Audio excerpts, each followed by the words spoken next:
Obviously, moving into 2021 and being in a bull market, we want to take a look at all the projects that could do well in the 2021 market. So of course, we're looking at the number 2 crypto on market cap, Ethereum. Let's get into it. Ethereum is a decentralized open source blockchain system with the capabilities of doing smart contracts. Now, it's important to know that Ethereum is the network, while ETH or Ether is the digital currency. So of course you've probably seen or heard of Vitalik Buterin. He wasn't the sole person responsible for ETH's growth, but he's often the most known from the project. It's important to note that Dr. Gavin Wood, who founded Polkadot, and I did a video about that, click on the card above to go check out my analysis on Polkadot, and Charles Hoskinson, who created Cardano. Now, many more names actually helped in Ethereum's growth, but these are the most notable players in the space. Let's tear down some basics before we go into Ethereum. A smart contract is a programmable contract, so an agreement amongst two people or an entity. So for an example, say Alice wants to set up a trust for Bob and pay him $100 every month automatically. This can all happen based on coding rather than based on trust, which is what happens today. Now, obviously, smart contract technology will be huge going into a blockchain ecosystem, but it is important to note that Ethereum is not the only smart contract blockchain out there. Polkadot and Cardano, which are two that I have already mentioned, have smart chain capability. Additionally, XRP's fork Flare also comes in with smart contract capability. There are many other blockchains with smart contract capability, but I'm not going to go ahead and list them all. You just should be aware that there are multiple other blockchains doing the same thing currently. Another thing about Ethereum is the platforms and applications that can be created on the system, one being a decentralized exchange or a DEX. One example being Uniswap. It's a decentralized exchange, so it's not run by anyone. It operates completely by its coding, and a bunch of coders submit coding to then go ahead and alter the decentralized exchange, but it's not run by a governing body. So obviously, like some exchanges like Binance, liquidity has to come from somewhere,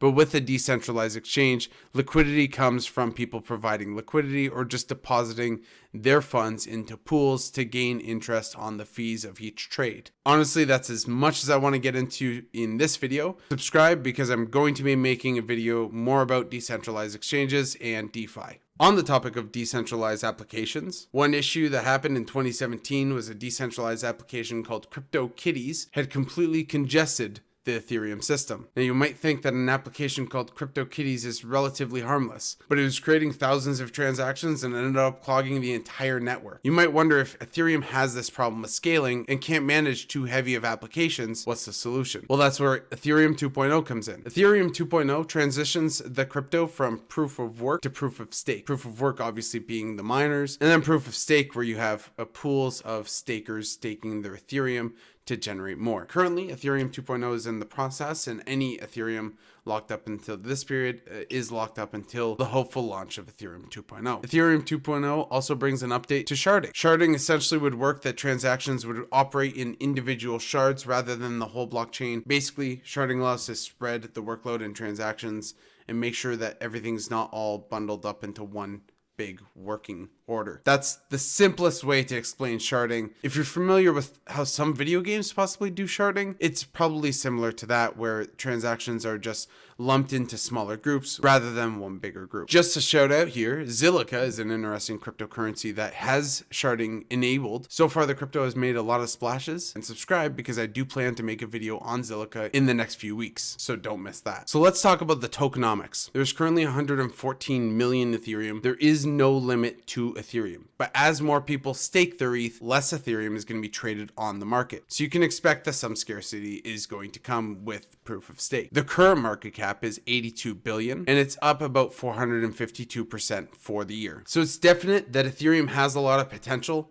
But before I go into the bottom line of what I think in terms of prices, I wanted to share a clip with Tyler Winklevoss. He has a very interesting perspective on Ethereum and where it could be going. So I'm going to play that clip, and then we're going to go through our price prediction. When it comes to the predictions of where Ether can go and how it's utilized and where it could be from a price perspective, like, what's your thoughts on that, on where Ether could go from a place of value?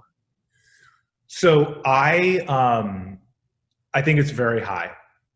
In some ways, I haven't done like math on that lately. So for disclosure, and we've talked about this before, that we have material stake in Ether as well.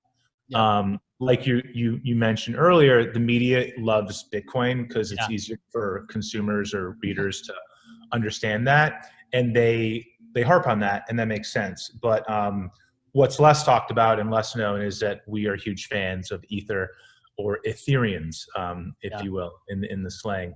So look, I think Ether has tremendous capabilities because Bitcoin's digital gold, right? It's sort of moving value from A to B, and there doesn't seem to be a huge appetite in the community to experiment or sort of screw it up, right? It's like, we've got a good Yeah. thing going.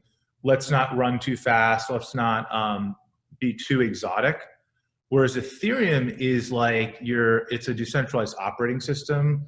So the promise is that you can create these applications on top of it, permissionless. The same way you could build an application, I don't know about anymore, but back in the day, you could build a company on top of Facebook.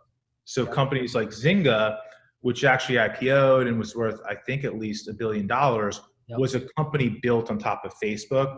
So most companies today are built on top of a cloud computing service like Amazon. So you rent space from Jeff Bezos and Amazon.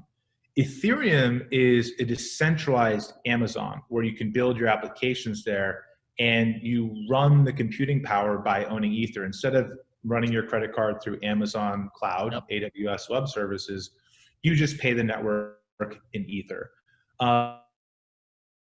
It's not centralized. It's not a company. It's a centralized network, and you can you could create decentralized Twitter on it. You could create decentralized Facebook, decentralized whatever. No one can stop it. No one really controls it. It's owned by the users. That's the beauty of cryptocurrency, is that the value accrues to the people who use the network, not just a few people in a company in Silicon Valley. Yeah. So, Ether's got to upgrade. It's moving to ETH 2. There's some scalability things that it's got to work through. But like, I'm an optimist, and the smartest folks in the room are working on it. So if Ether is your global computer in the future, what's that worth? It's got to be a ton, and it's got to be worth as much as digital gold, I would think, maybe more. So obviously, with the system that you can build on top of and create applications for, especially that it's decentralized, it definitely has a lot of potential, even to move past the store of value market cap or the gold market cap. If we estimate that Bitcoin can hit $9 trillion, the gold market cap, then we could probably assume that Ethereum in the late future could hit that or even higher. Now, it's important to note that I'm personally not that bullish in terms of Ethereum in the short term. I think that there's a lot of competitors to take market cap away, and I personally believe that the actual number is probably closer to $10,000 Ethereum, at least in the short term. I do believe in numbers like 45,000, but I think that might take another market cycle before we get to that. Obviously, there is a lot of potential with a blockchain like Ethereum, and I definitely, for one, am not missing out on Ethereum. Ethereum is something that I often DCA, but there are other projects that I do allocate, but Ethereum is still in my top 3 of allocation. I do think Ethereum is going places, and I think with Ethereum 2.0, it's going to dramatically increase potential of the blockchain. But for now, with Ethereum 2.0 still waiting for full implementation, obviously there are time for competitors to gain some market capitalization. That being said though, I do know that often when a crypto is established, the likelihood of something knocking them down is very low, which is why I remain very bullish on Ethereum in 2021. Thank you very much for watching. I hope you enjoyed this analysis. If you did like this video and my take on Ethereum, please give me a subscribe. I will be making a lot more videos, especially on individual altcoins going into 2021. So if you want to stay up to date with the altcoins that are making a big splash in the space, definitely drop a subscribe. Like the video if you found this helpful, and comment down below what price do you think Ethereum is going to be in 2021. Thanks everyone. Happy hodling.